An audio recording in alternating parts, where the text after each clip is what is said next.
नमस्ते.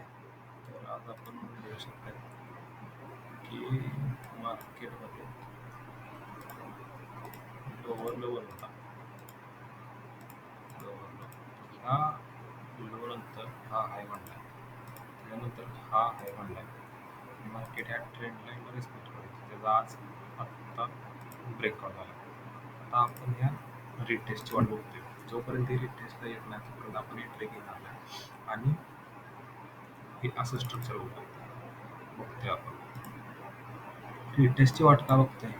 का तर 30 मिनिटला जर आपण बघितलं तर हा एक सपोर्ट एरिया आहे इथला, आणि काइंड ऑफ आपण डब्ल्यू म्हणू शकता.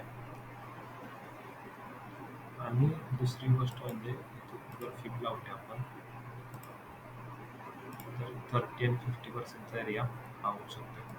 जोपर्यंत इथपर्यंत येत नाही आणि एक रिव्हर्सल पॅटर्न छोट्या टाईम फ्रेमवर बनवत नाही, म्हणजे जस्ट डोजी टाईम, तोपर्यंत आपण ट्रेड घेणार नाही. बघूया कसं काय होतं.